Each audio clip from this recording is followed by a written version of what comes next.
E ótima tarde para você, como está nesta sexta? Agora é hora de ficar bem informado sobre a Câmara e também a nossa cidade, porque está começando o Boletim Legislativo com vários destaques, viu? Nesta sexta, os assuntos são inclusão, saúde e fiscalização. Número de transplantes aumenta no estado de São Paulo. Vamos mostrar o que contribuiu para essa boa notícia e também como se inscrever na lista de espera por um órgão. Claro que ainda tem os resumos das sessões de Câmara que mobilizaram debates entre os vereadores. E olha só, é com esse assunto que eu abro o jornal desta sexta, viu? A Câmara realizou num único dia as duas sessões plenárias da semana. O primeiro encontro foi para a discussão de assuntos de interesse público e análise de documentos como requerimentos e indicações. E vamos ver como foi essa sessão, a 20ª do ano? Entre os temas apresentados durante o Pinga Fogo da 20ª sessão do ano estavam fiscalização, meio ambiente, inclusão e a morte do Papa Francisco. O primeiro orador, o vereador Lino Bispo, criticou a proposta de emenda à lei orgânica aprovada em primeiro turno na Câmara, que prevê flexibilizar o uso de espaços públicos institucionais do município, que poderiam dar lugar a empreendimentos ou obras de mobilidade. Segundo o vereador, os critérios para alterar a finalidade do uso desses espaços precisam ficar mais claros. Quem também fez o uso da tribuna foi o vereador Fernando Petit. No tema da inclusão, o parlamentar abordou a falta de professores auxiliares nas escolas públicas do município, que seriam professores especializados para cuidar de crianças autistas ou com deficiência. Petit também pediu uma campanha educativa para alertar tutores a colocar focinheira nos cachorros para passear no shopping depois que uma criança autista foi mordida em um shopping da cidade. Também no tema da inclusão, o vereador Sena destacou a conquista de uma emenda parlamentar destinada a uma instituição da cidade que acolhe pessoas com síndrome de Down. Sena também cobrou mais apoio do poder público para pessoas com deficiência e familiares.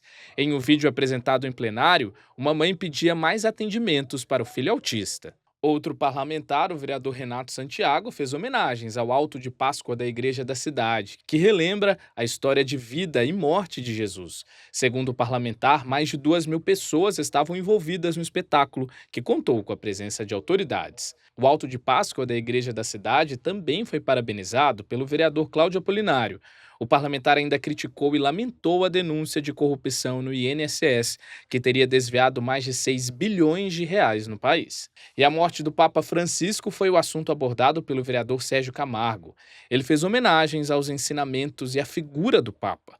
O parlamentar também alegou que fez uma moção de repúdio a uma vereadora de Porto Alegre que teria feito comentários pejorativos sobre a morte do Papa Francisco. Quem também comentou sobre a morte do Papa foi o vereador Carlos Abranches, que enalteceu a vida do religioso. Abranches também fez um histórico de grandes nomes de joseenses que ajudaram a construir a cidade e citou um feito histórico de um pesquisador de São José que recebeu um prêmio internacional, considerado o Nobel do Meio Ambiente. Os vereadores também aprovaram durante a sessão a criação da Frente Parlamentar de Combate ao Abuso e à Importunação Sexual de Crianças e Adolescentes no Ambiente Escolar e Virtual. A sessão contou ainda com a apreciação de indicações, requerimentos, moções e outros documentos. Entre os requerimentos e indicações, a maior parte pedia ações de manutenção pública, como podas de árvore, troca de lâmpadas, tapa-buraco e ronda policial em alguns bairros. Outros requerimentos também solicitavam informações à Prefeitura sobre serviços de mobilidade, saúde e segurança, além de cobranças por mais agilidade na marcação de consultas médicas.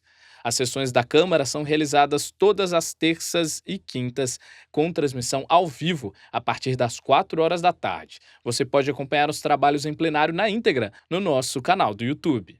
E como a gente falou, logo depois da 20ª sessão, os vereadores deram início à 21ª sessão do ano. O foco foi a análise e votação de projetos de lei.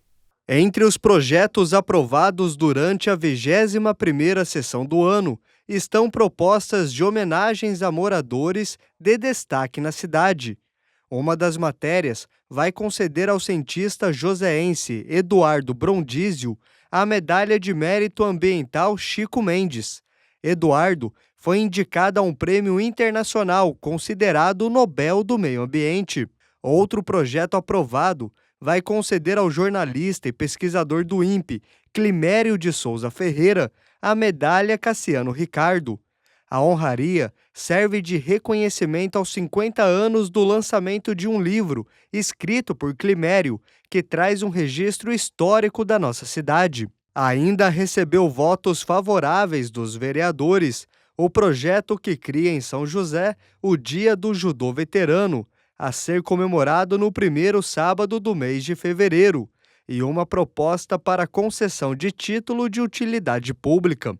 Já durante o grande expediente, o vereador Rogério Dacazem comentou sobre problemas de distribuição de água no distrito de Eugênio de Melo e elogiou o trabalho executado pela Secretaria de Manutenção da cidade na região.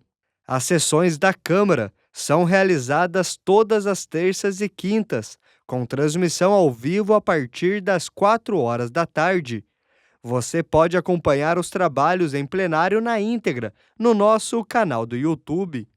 E saindo um pouco do tema do Legislativo, eu te convido agora para acompanhar as vagas de emprego disponíveis no PAT de São José. Se você está na busca por uma recolocação, então fica de olho. O PAT, Posto de Atendimento ao Trabalhador de São José dos Campos, tem oportunidade de emprego para açougueiro, ajudante de obras, almoxarife, assistente administrativo, atendente balconista, atendente do setor de frios e laticínios, auxiliar de conservação de obras civis, auxiliar de cozinha, auxiliar de limpeza, auxiliar de manutenção elétrica e hidráulica, auxiliar de pedreiro, carpinteiro, cartazeiro, chefe de serviço de limpeza, churrasqueiro, conferente mercadoria, consultor de vendas, corretor de imóveis, cozinheiro geral, designer de sobrancelhas, eletricista, estoquista, instalador reparador de redes, manicure e pedicure, mecânico de automóvel, mecânico de manutenção de máquinas, mestre de obras, motorista carreteiro, motorista de caminhão guincho-munque, oficial de manutenção predial, operador de empilhadeira, operador de máquinas fixas em geral, operador de retroescavadeira, operador de telemarketing, operador de telemarketing receptivo, operador eletromecânico, pedreiro, porteiro, promotor de vendas, repositor de mercadorias, trabalhador de serviços de limpeza, vendedor interno, vendedor pracista. Ainda há vagas para pessoas com deficiência nos cargos de auxiliar de lavanderia, operador de caixa, operador de telemarketing, servente de obras, telefonista. Para se candidatar é fácil, é só comparecer ao PAT levando o RG, CPF, carteira de trabalho e o cartão cidadão. O PAT fica na Praça Afonso Pena, número 175, no centro.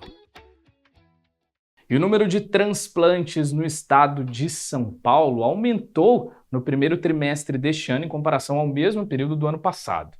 O de pâncreas foi o que mais teve alta, foi a alta mais significativa, 136%. Essa notícia é muito importante porque mostra um avanço do serviço de saúde na captação e oferta de cirurgias e também na adesão das pessoas em se tornarem doadoras. A doação de órgãos salva vidas. É um ato de generosidade que pode permitir uma vida melhor e mais longa para pessoas com alguma doença crônica. E o cenário de transplantes de órgãos foi positivo no estado no começo deste ano. No primeiro trimestre de 2025, o estado de São Paulo apresentou um crescimento no número de transplantes realizados. Segundo a Central de Transplantes de São Paulo, o maior avanço foi registrado no transplante de pâncreas, que subiu 136%, passando de 11 para 26 procedimentos.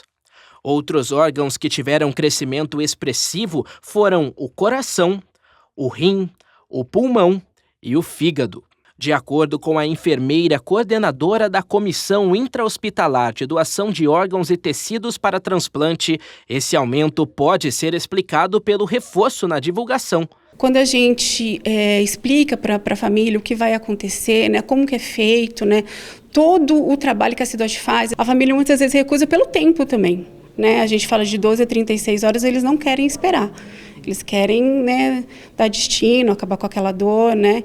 Então, acho que o trabalho da Cidoche, a conscientização das pessoas, eu acho que isso fez um aumento, né, na taxa de doação.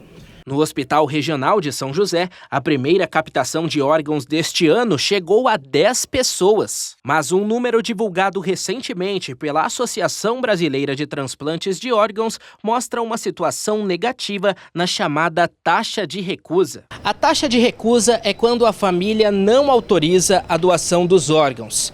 Lá em 2023, no cenário nacional, ela foi de 42%. Em 2024, subiu para 46%. E para que essa taxa possa diminuir, segundo os especialistas, uma das principais saídas é de que as pessoas manifestem ainda em vida o desejo de serem doadoras. O maior não que a gente tem é da gente não saber se o doador queria ser, né, se o doador em algum momento desejou, né, teve esse desejo. E então a família fica na dúvida, então ela opta por não doar, né, porque ela não sabe o desejo do paciente. Como a coordenadora explica, a Comissão Intra-Hospitalar de Doação de Órgãos desempenha uma importante função de ajudar no apoio à família que perdeu o familiar. E a gente faz todo um trabalho de acolhimento dessa família. Na verdade, esse trabalho começa quando o paciente chega aqui, a gente cria um vínculo de confiança com essa família, né?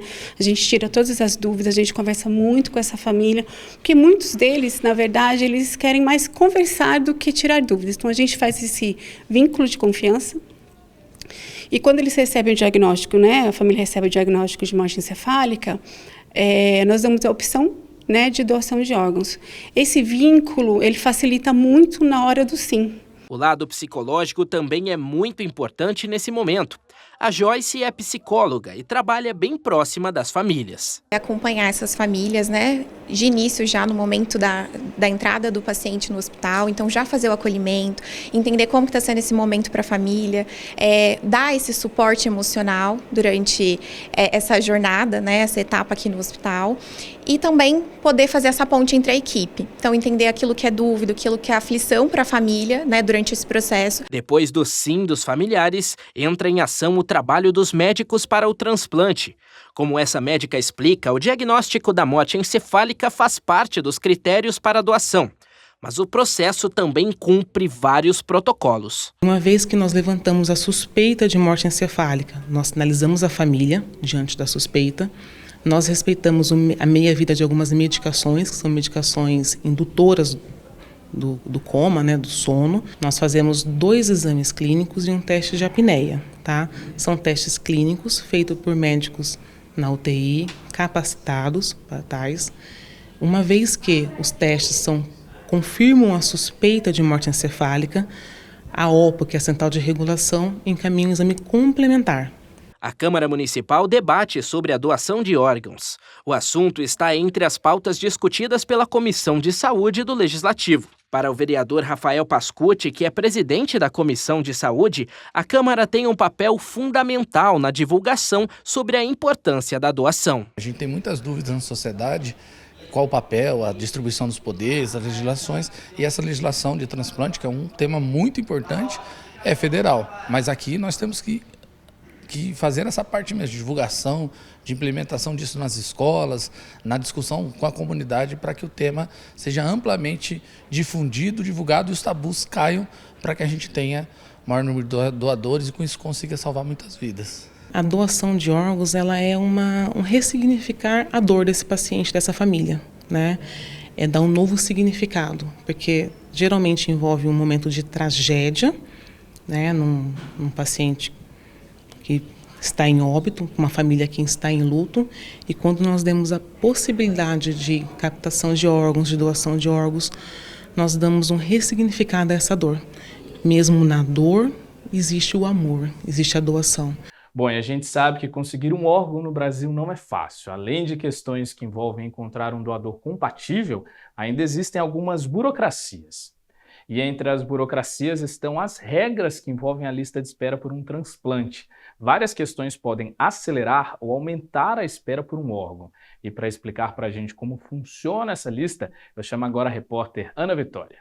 A gente tem uma lista enorme de transplante de órgãos, a gente tem dados da Associação Brasileira de Transplante de Órgãos que mostram que mais de 66 milhões de pessoas estão nessa lista de espera. Mas para a gente entender como que ela funciona e os critérios, eu vou conversar com o Rogério Xavier, neurocirurgião e presidente da Comissão Intra-Hospitalar de Transplante aqui do Hospital Municipal de São José. Rogério, conta pra gente, como que funciona essa lista de espera de transplante? Bom, é importante você ter falado lista e não fila de espera, né? A gente tem batido um pouco nessa tecla, porque fila sempre dá uma ideia de que sempre quem chegou na frente tem prioridade em cima do outro. E, na verdade, isso é um dos critérios, mas outros critérios são adotados. Então, a gente prefere realmente usar o termo lista, porque isso deixa uma clareza um pouco maior, né? Então, a lista ela é feita, basicamente, à medida em que as pessoas vão entrando nessa lista, e alguns critérios são levados em conta. Um deles, por exemplo, a questão da gravidade da doença em que a pessoa vai precisar do órgão, né? E essa é a minha próxima pergunta. Quais que são esses principais critérios para uma pessoa entrar na lista de transplante? Bom, aí vai depender de cada patologia, né? Então, por exemplo, quem precisa de um coração, a equipe de cardiologia que vai avaliar isso, qual que é aquela doença e que realmente aquela pessoa não tem mais outra opção a não ser um transplante. Então, aí essa pessoa é inserida nessa lista. É uma lista nacional, né? Ela é controlada pela Secretaria Estadual de Transplante e pelo Ministério da Saúde. Existem várias formas de você controlar isso. Em geral, elas vão circular dentro dos estados, mas nada impede, por exemplo, de que um órgão, às vezes captado num estado, vai ser transplantado em outro estado. E para a gente, a senhora estava até explicando para a gente, o que pode fazer uma pessoa subir ou descer na posição da lista de espera? Bom, como eu falei, um dos critérios é gravidade da doença, né? Às vezes uma pessoa que está lá em 10º lugar, às vezes ela está num risco eminente de morrer se não receber determinado órgão. Então, esse é um dos critérios que pode acontecer. Mas outros, às vezes, questão de compatibilidade, né, compatibilidade imunológica, sanguínea, questão, às vezes, até de tamanho corporal, né? Às vezes uma pessoa muito grande e a captação de uma criança, então isso não é compatível. Então, essa lista, por isso é importante, são vários critérios que vão ser analisados. E aí a pessoa pode subir ou descer, né? E para quem está em casa e está assistindo essa nossa reportagem, como que a pessoa pode se demonstrar interessada em doar órgãos? Bom, essa é uma questão muito importante, porque no Brasil a doação ela é autorizada pelos familiares de 1º grau. Então, assim, eu, por exemplo, eu manifesto para minha família que eu quero ser um doador de órgão.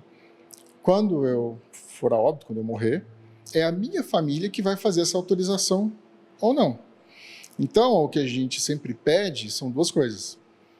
Que as pessoas manifestem esse desejo para as famílias, né? Que isso não é uma coisa muito conversada em casa, ninguém gosta muito de falar desse assunto, mas é uma coisa que pode acontecer com qualquer um, né? A gente sai de casa e às vezes não está esperando alguma situação dessa. E a segunda coisa é que a família tente respeitar essa vontade. Não adianta deixar papel, não adianta deixar carta assinada, nada. É a família realmente que vai ser a responsável pela autorização. É isso, Dr. Rogério, muito obrigada. Então é isso, gente. Se você tem vontade de doar órgãos, deixa essa manifestação aí para a família e vamos ajudar essa lista de espera que existe aí.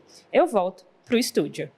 Muito obrigado, viu, Ana, pelas informações. A gente entende que esse processo é necessário, mas uma coisa que poderia ajudar a acelerar a busca por um órgão para todos é a adesão de mais pessoas como doadoras. Então, fica o nosso apelo para que você que nos assiste se torne um doador de órgão.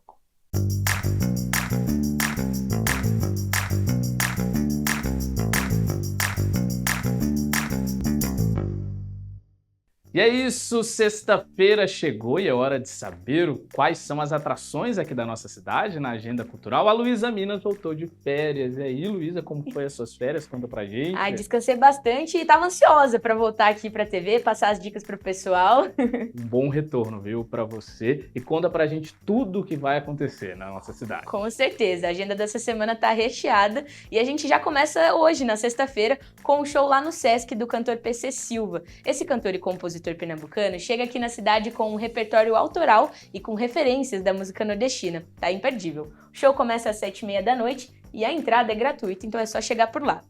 Ainda na sexta, o Vale Sul Shopping traz mais uma edição do Som Jardim, um festival de 3 dias de muita música, sabores e brasilidades. O evento começa hoje e vai até domingo e conta com diversas atrações artísticas aqui da região. E olha, hoje já rola Rafa Gonzá e o grupo 16 Toneladas se apresentando por lá. Então, começa a partir das 4 horas da tarde e para entrar também não paga nada, é só escolher o seu dia e curtir. Já no sábado, a tradicional festa do Mineiro está de volta a São José dos Campos, na sua 23ª edição. A festa presta homenagem ao Dia Municipal do Migrante Mineiro e é promovida pela Fundação Cultural Cassiano Ricardo. O evento conta com o melhor da gastronomia mineira, além de shows tradicionais e artesanato. Então, a feira começa no dia 26, a partir das 9 horas da manhã, e também no domingo, dia 27, também a partir das 9 horas da manhã. A entrada é gratuita. Agora, para a criançada, no sábado, o Happy Day Círculos, o Circo do Bananinha, chega em São José dos Campos. O espetáculo tem como principal atração o comediante Marcelo Bene, conhecido pelo personagem Bananinha no programa da Praça é Nossa. Bananinha, os demais palhaços e acrobatas compõem um show de mais de 90 minutos de duração, diversão garantida para toda a família. Então, a estreia do circo é dia 26, às 4 horas da tarde. Os ingressos você pode adquirir pelo site simpla.com.br.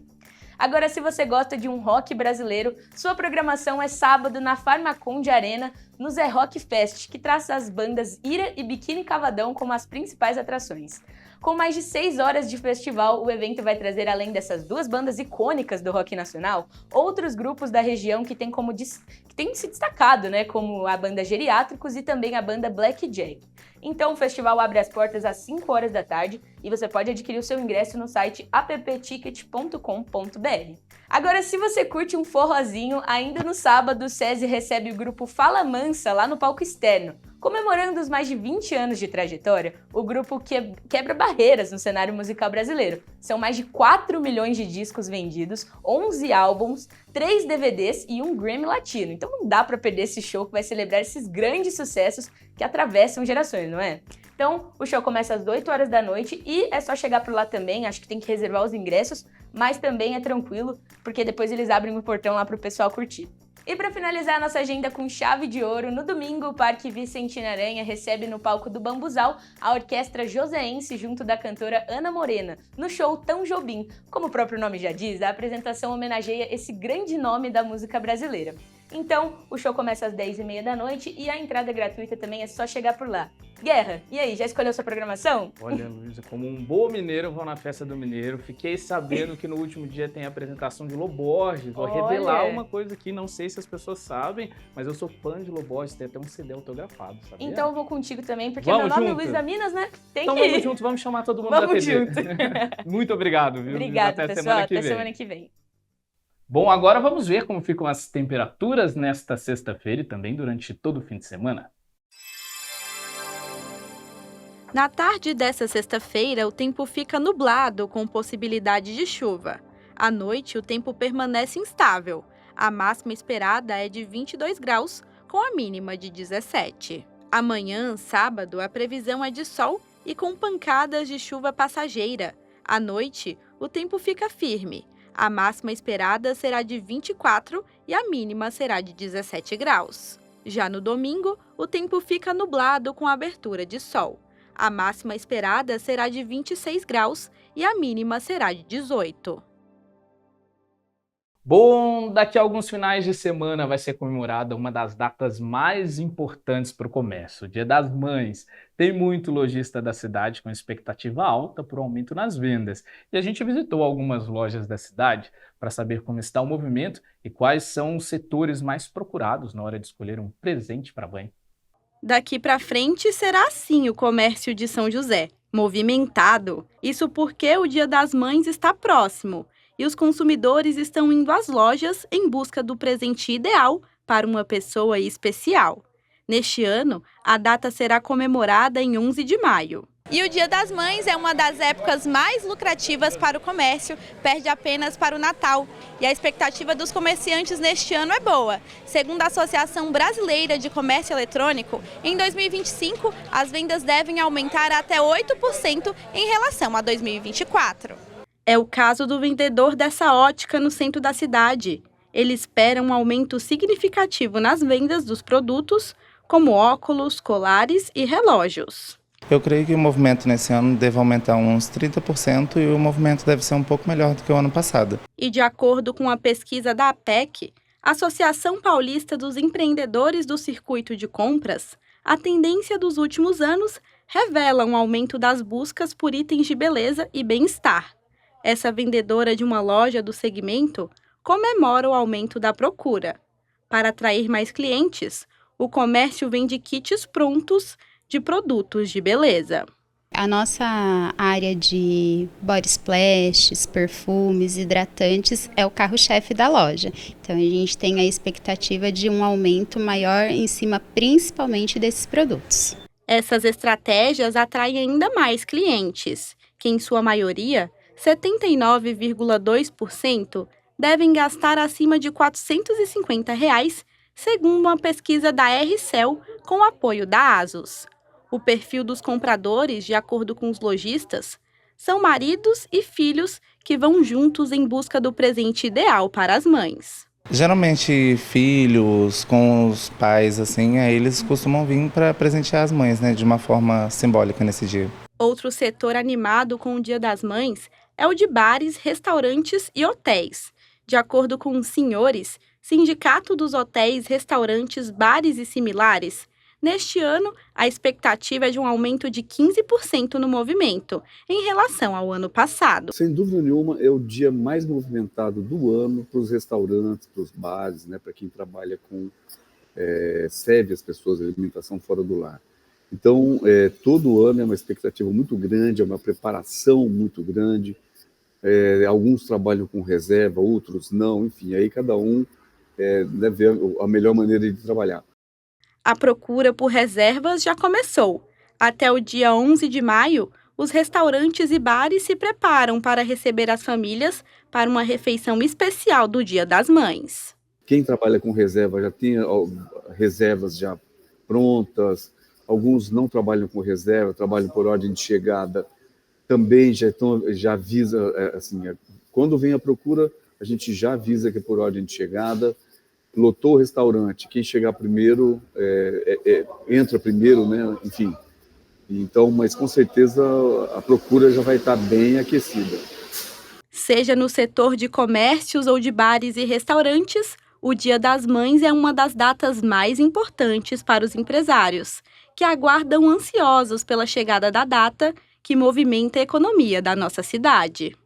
Então é isso, pessoal. Chegou ao fim o boletim desta sexta-feira. Eu te lembro que amanhã tem o Semana Legislativa a partir de 11h30 da manhã, que é o resumo dos principais acontecimentos aqui na Câmara, hein? Não esquece que toda a nossa programação você confere no nosso YouTube pelo canal @tvcâmara_SJC. É o mesmo endereço do Instagram e do Facebook. Um ótimo fim de semana para você e até segunda.